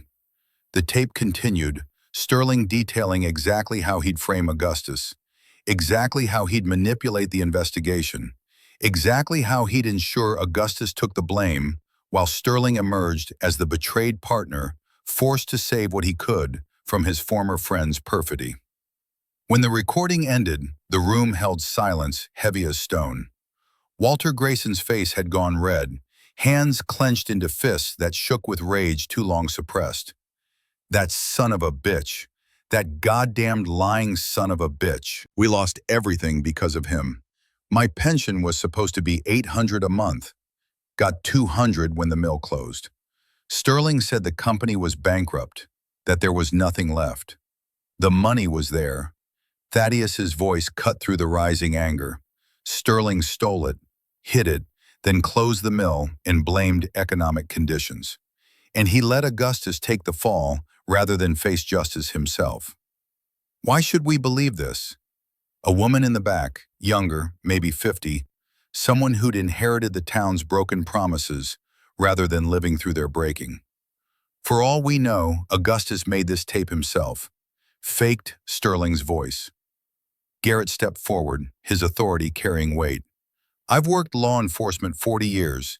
That's Sterling Crow's voice. I'd stake my reputation on it. And these financial documents can be verified. Account numbers, transfer dates, bank records that still exist. What good does it do us now? Walter's anger had shifted to something more bitter. Sterling's been dead almost 40 years. Augustus disappeared. We can't get our pensions back. Can't get those years back. Can't bring back the men who died from stress and shame, thinking they'd failed their families. Number. Thaddeus met his eyes. But we can clear Augustus's name. We can let this town know the truth about what happened. And we can use the resources Augustus preserved to start rebuilding. What resources? The bearer bonds Augustus converted before disappearing. With compound interest over 45 years, they're worth approximately $18 to $20 million. The number landed like a physical impact. Heads turned, whispers rising. Augustus left instructions. This money isn't for revenge, it's for justice, for rebuilding what Sterling destroyed. Thaddeus pulled out his grandfather's letter, reading the key passage aloud. Build something better from these ashes. That's the Hartwell legacy. Cordelia stepped forward, her voice cutting through the murmurs. There's going to be a town council meeting tomorrow night. Emergency session. I suggest we pack the hall and present this evidence publicly. Let everyone in Ashmont hear what really happened in '77. Lucian Crowe will fight this. Mary's voice was quiet but certain. His entire life has been built on Sterling's version of events. Proving his father was the real criminal will destroy him. Then maybe it's time he learned the truth. Garrett's expression was grim. Lies don't become truth just because they're old. That evening, Thaddeus sat in the library while Desmond slept upstairs. Rain had started again, the same 7 leaks dripping into strategically placed containers. He was examining the bearer bonds, calculating and recalculating their potential value, when headlights swept across the windows. A car approaching after dark, moving slowly up the gravel drive. Lucian Crowe emerged alone. No lawyers, no corporate armor. He looked diminished somehow, shoulders carrying weight that hadn't been visible before. Thaddeus met him on the porch, hand on the doorframe, not inviting him in. I heard about tomorrow's town council meeting, the rumors about what you found. News travels fast. In small towns, it's the only thing that does. Lucian's usual polish had worn thin, revealing something raw underneath. I need to know if it's true, if you really have evidence that Sterling embezzled from the mill. I have his voice on tape, admitting everything. Financial records showing exactly how he did it. Testimony from Augustus documenting the whole scheme. Lucian's face went pale in the porch light. That's impossible. My father was many things, but not a thief. Your father was exactly a thief. He stole millions while destroying 2,000 families.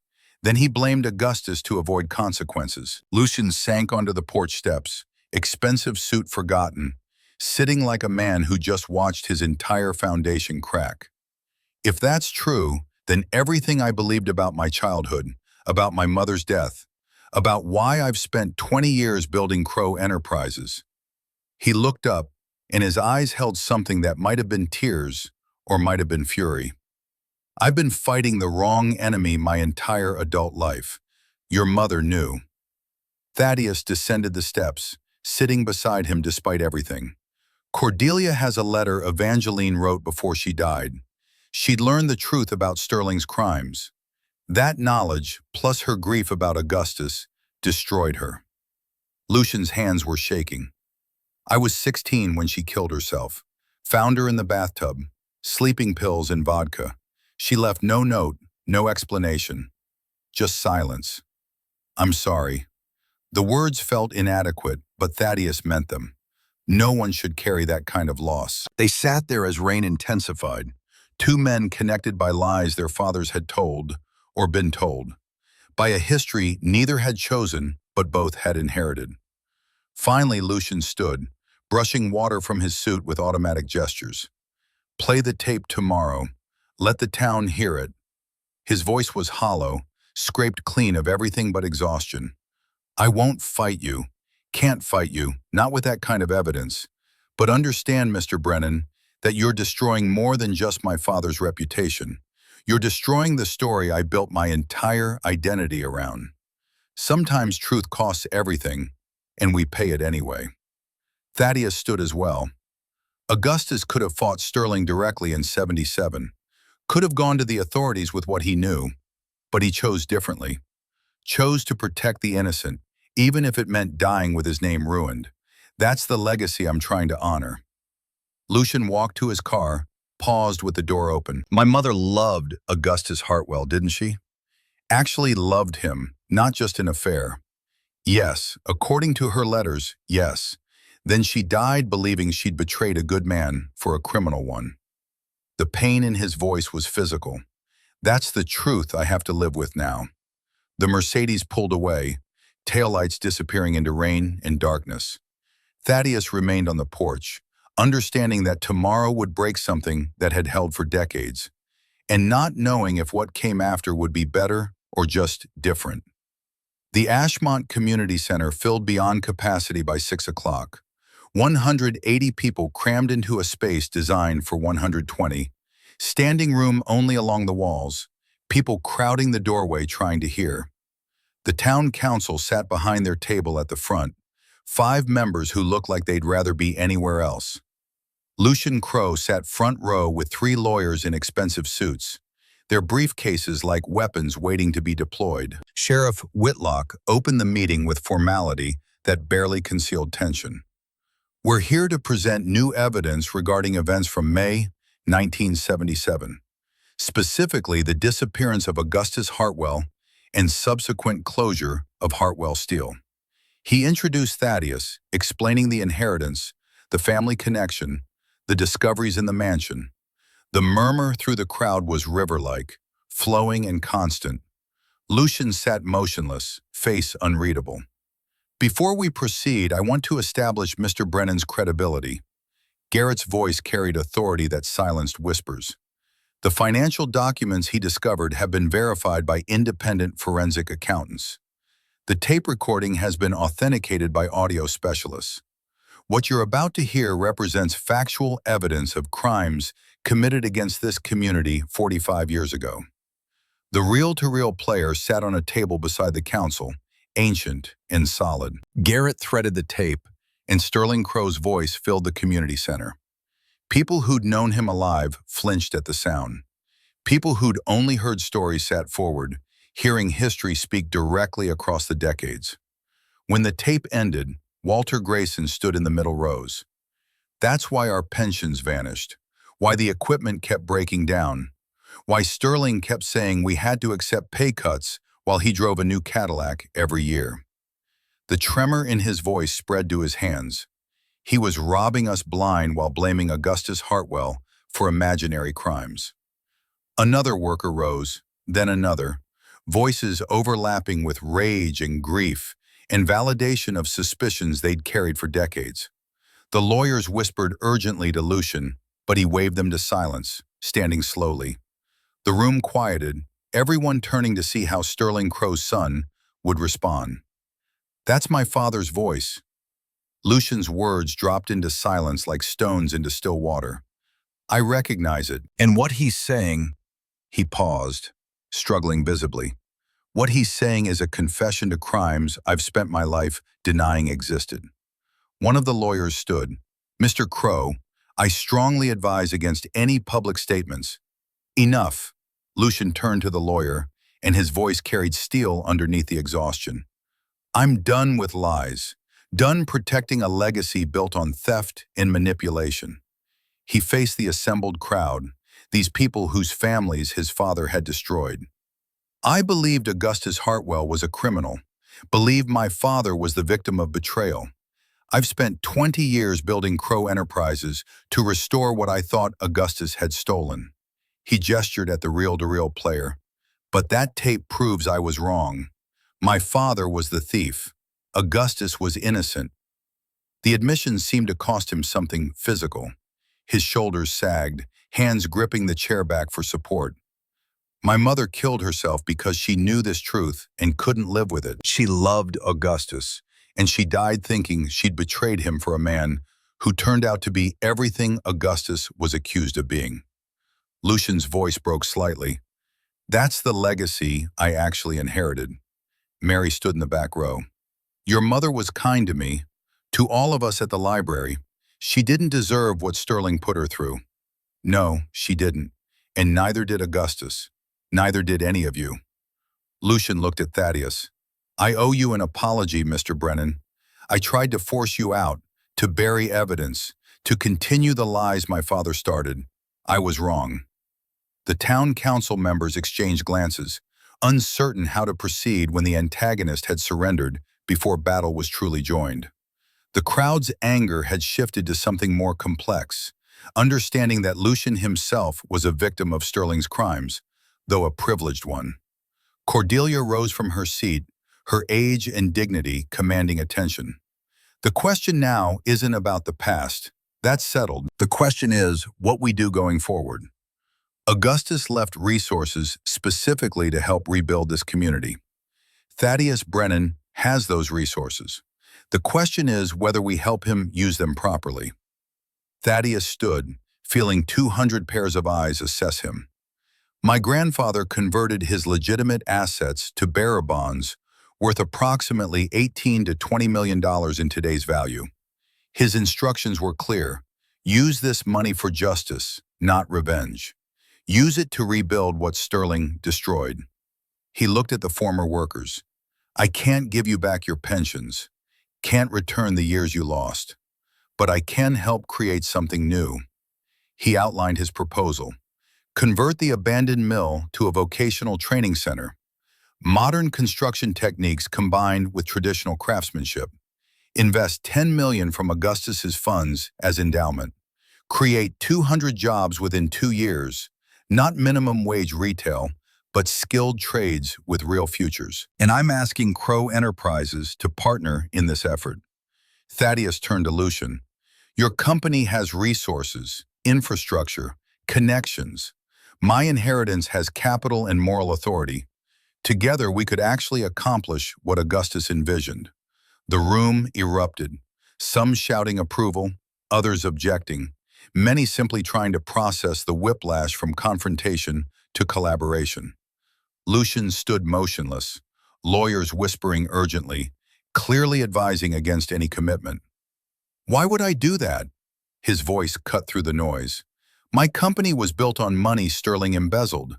Partnering with you means admitting Crow Enterprises Foundation is illegitimate. Yes, Thaddeus held his gaze. It means admitting the truth and choosing to build something better anyway.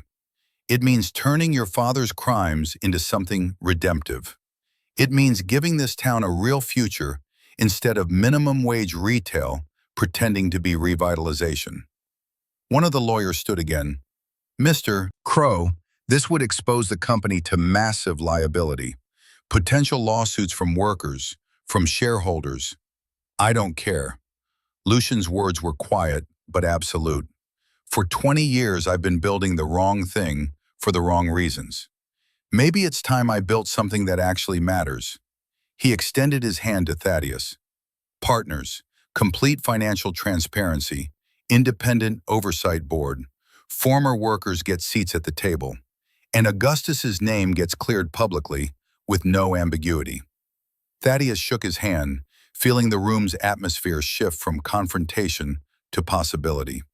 The town council voted 6-1 to approve the partnership, with only Warren Mills dissenting, citing concerns about timeline and feasibility. The meeting ended near midnight, with committees forming, plans sketching out, hope kindling in places that had held only ash for decades. Outside, as people dispersed into the Indiana night, Lucian caught Thaddeus by the truck. I need you to understand something. This doesn't absolve me, doesn't make us friends. You inherited Augustus's legacy. I inherited Sterling's crimes. We're doing this because it's right, not because the past is forgotten. Agreed. But maybe our children can inherit something better than we did.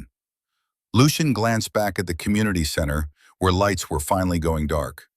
My entire identity was being Sterling Crow's son, proving he wasn't the villain history claimed.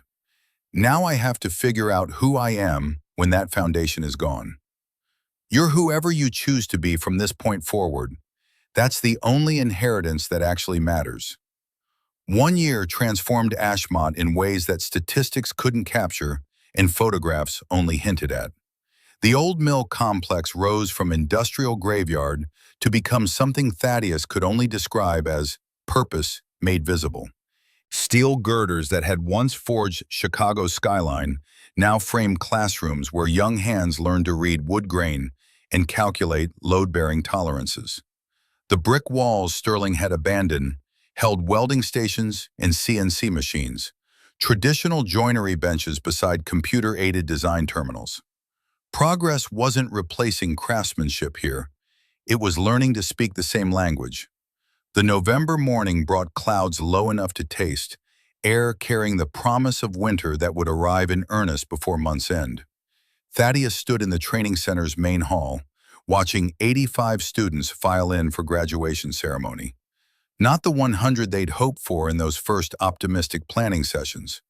Not even close to the 2,000 who'd once drawn paychecks from Hartwell Steel. But enough. Enough to matter.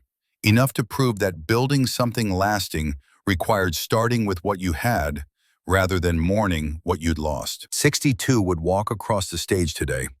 The other 23 had dropped out or failed, unable or unwilling to meet the program's demands. Real consequences for real training. No participation trophies. No social promotions.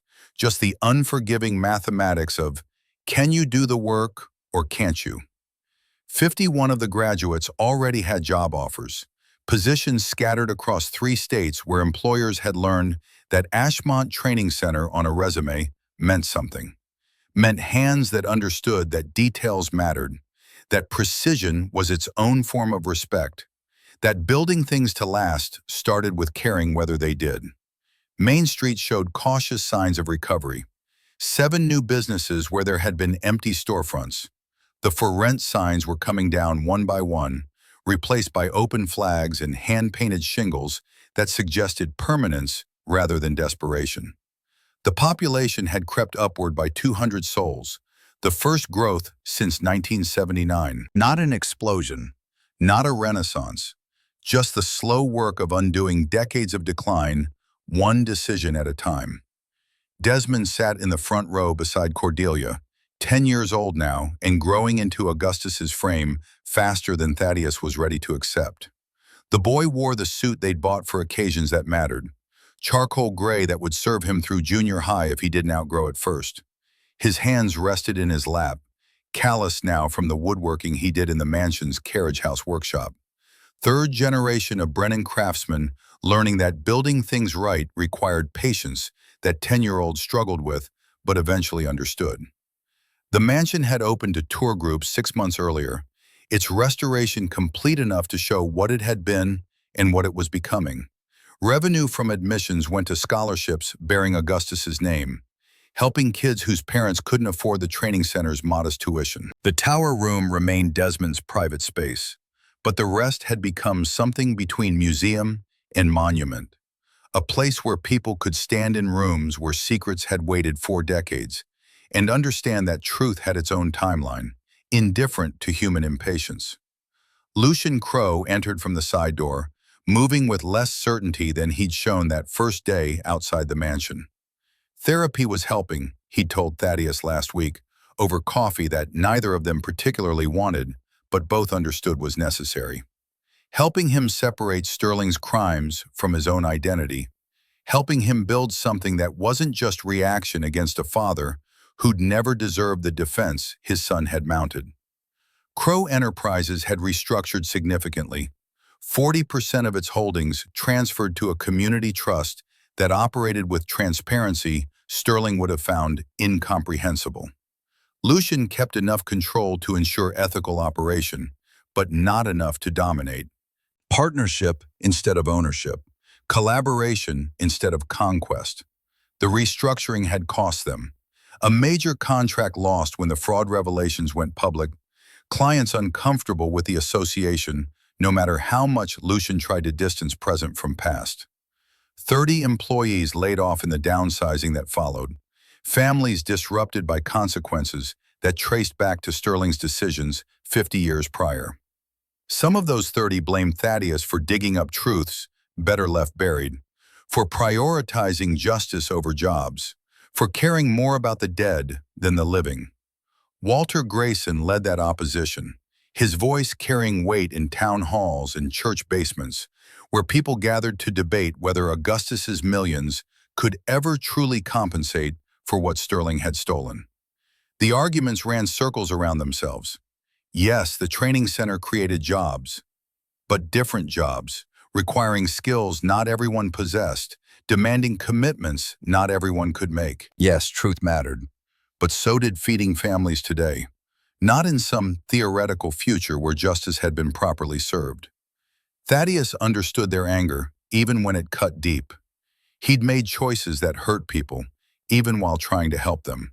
No clean answers existed when you were trying to build something better from wreckage someone else had created. All you could do was keep building, keep trying, keep believing that doing right things for right reasons mattered even when the math didn't add up the way you'd hoped.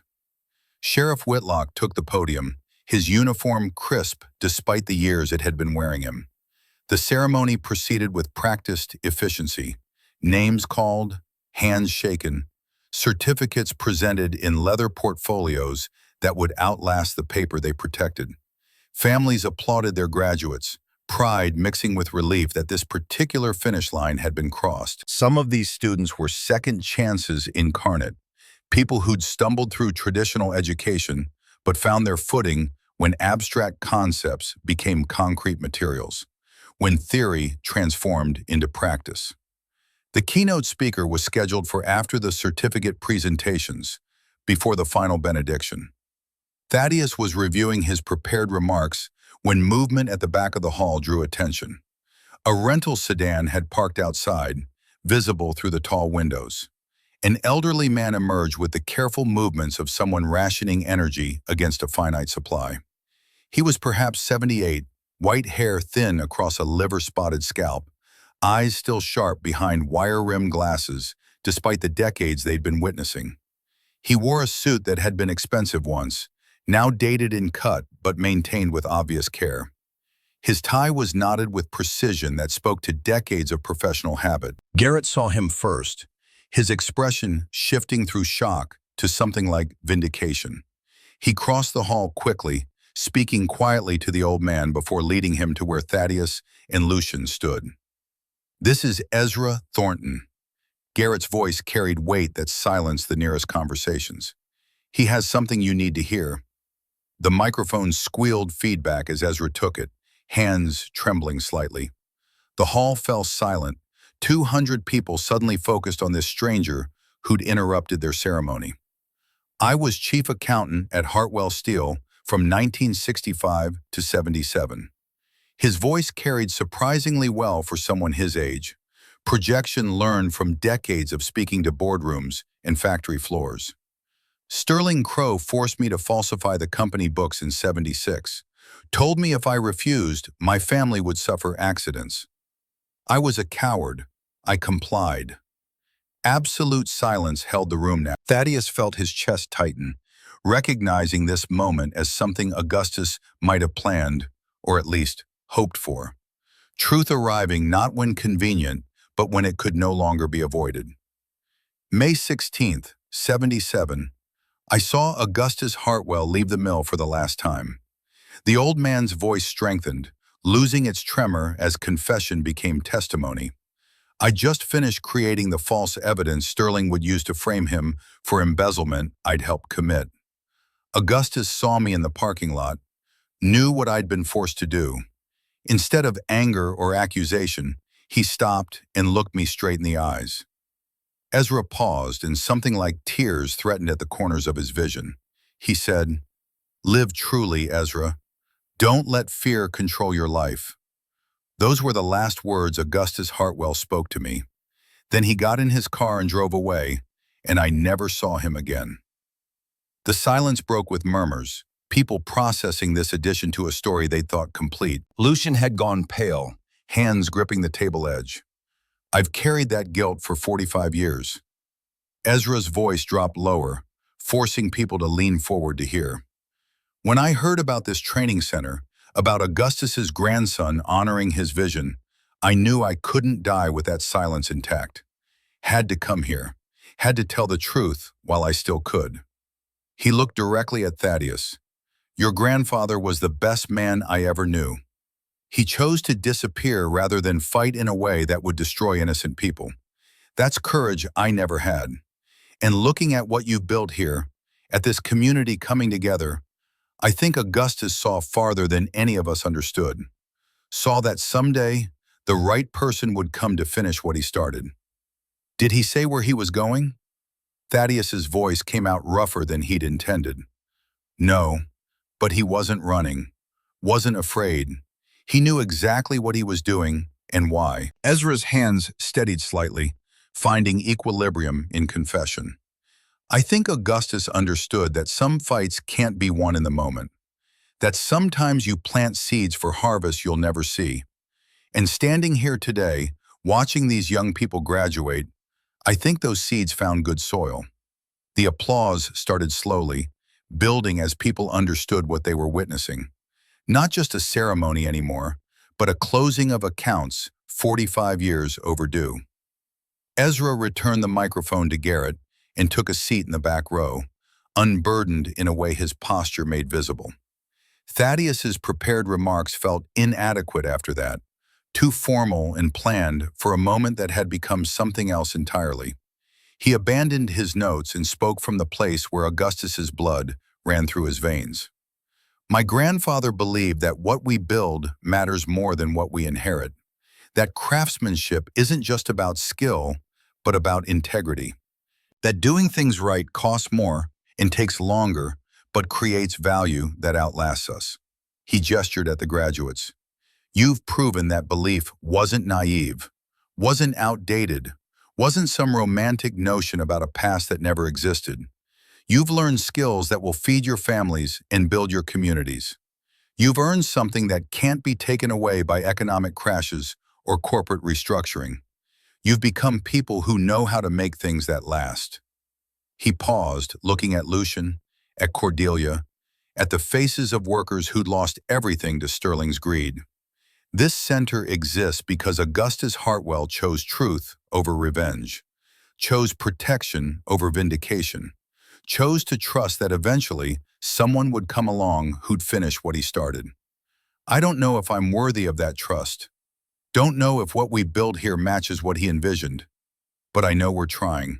And sometimes trying is the only inheritance that truly matters. The ceremony concluded with handshakes and photographs, families clustering around graduates while caterers set up for the reception in the adjacent hall.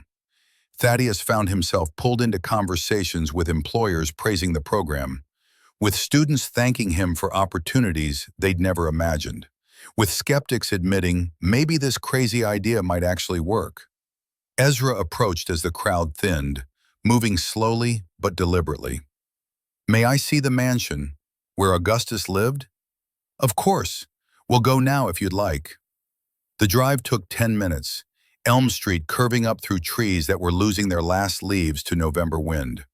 Ezra rode in silence, looking out at the town he'd fled 4 decades earlier, measuring changes against memories that had never quite faded. The mansion rose behind its fence, fully restored now, paint fresh in cream and burgundy trim, slate roof complete with no gaps showing. Lights glowed in windows as afternoon dimmed toward evening. Ezra stood on the gravel drive, taking it in with an expression Thaddeus couldn't quite read. He loved this place, not for its grandeur, but for what it represented. Permanence in a world obsessed with disposability. Craftsmanship when efficiency was the only metric that mattered. Come inside, there's something you should see. The library held the brass key in its display case, symbols that had guided Thaddeus through Augustus's puzzle, gleaming under LED lighting. Ezra examined it for a long time, recognition evident in how his fingers traced the glass, without quite touching. He showed me sketches once, plans for how he'd hide evidence, how he'd create a trail only family could follow. I thought it was paranoia. The old man's voice held regret sharp enough to cut. Turns out it was wisdom. He gave you a chance to refuse, to walk away from Sterling's threats. I didn't take it. Ezra turned from the display case, and I've wondered every day since if Augustus would still be here if I'd found that courage. If I'd stood with him instead of against him. He made his choice, knowing yours. Thaddeus's words came from understanding he'd developed over months of living with Augustus's legacy. He didn't blame you. The letter he left for me never mentioned your name, only talked about rebuilding, about justice, about helping people who'd been hurt. That doesn't absolve me, no, but maybe it suggests Augustus understood that fear is a kind of prison, and he'd rather break his chains than resent you for not breaking yours. They stood in silence as evening deepened outside, two men separated by generations, but connected by one man's vision of what mattered. Finally, Ezra extended his hand. Thank you for finishing what he started, for being the kind of man he believed would come. After Ezra left, Thaddeus stood alone in the library where this had all begun, where he'd first spread out Augustus's evidence, first understood the scope of what his grandfather had attempted. Through the windows, Ashmont's lights glittered against gathering dark. More lights than when he'd arrived. Not prosperity yet, but possibility, which was its own form of wealth. Desmond appeared in the doorway, still in his graduation ceremony suit. Mr. Thornton seemed sad. He carried a heavy burden for a long time.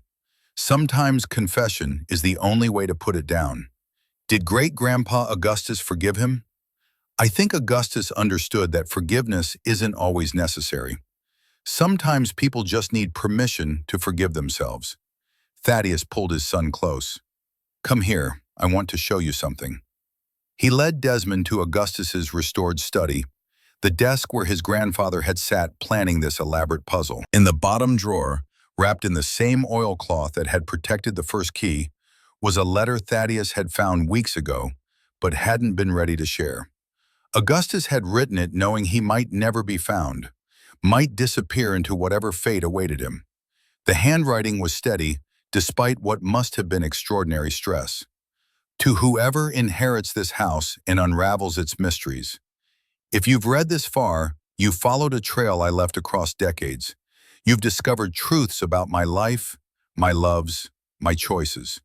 You know now why I disappeared rather than fought, why I chose protection over vindication. I hope you understand I wasn't running from consequence, but toward a different kind of justice. The kind that builds rather than destroys.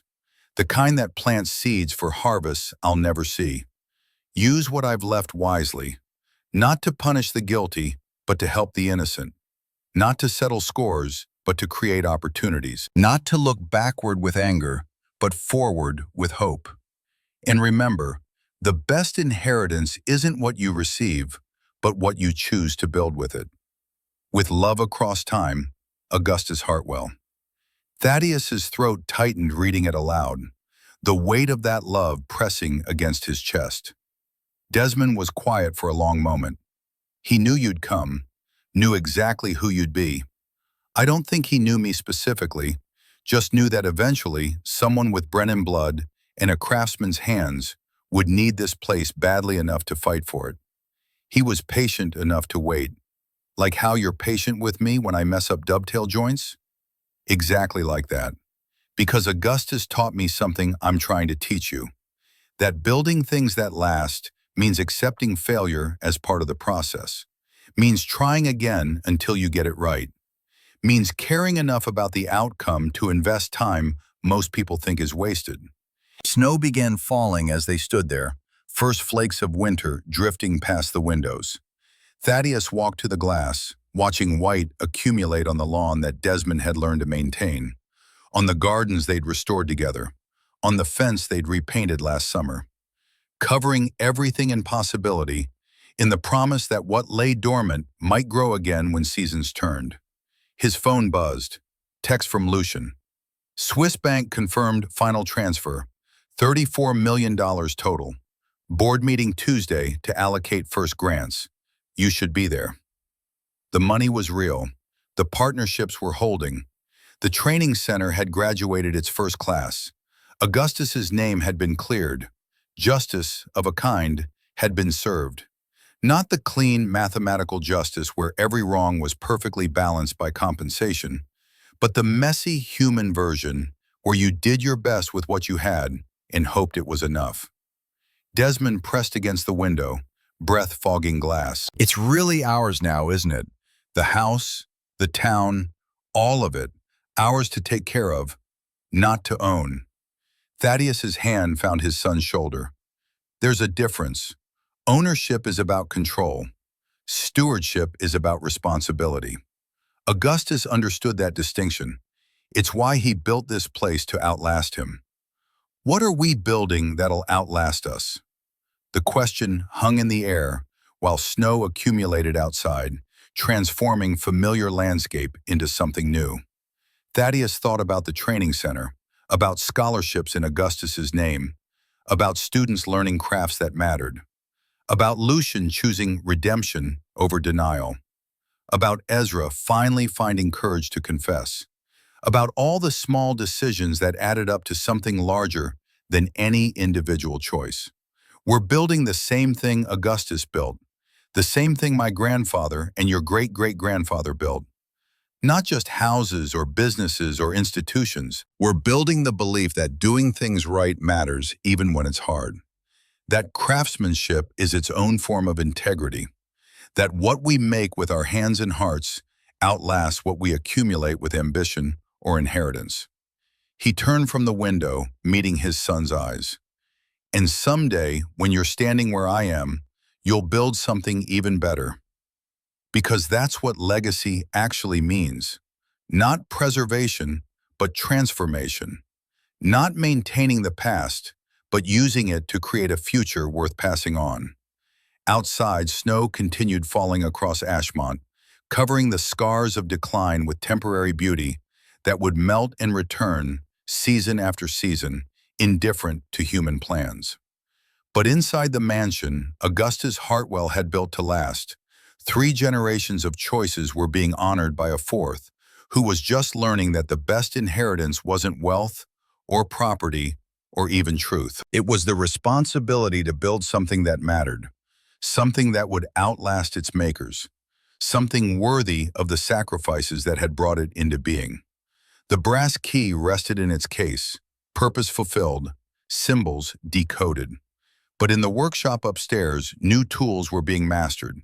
New joints practiced, new skills developing in hands that carried Augustus's blood and Thaddeus's teaching. The mansion's lights glowed against gathering dark, warm and steady, a declaration that what had been built to last was still standing, still serving, still teaching those willing to learn that some things matter more than profit or convenience or even time itself.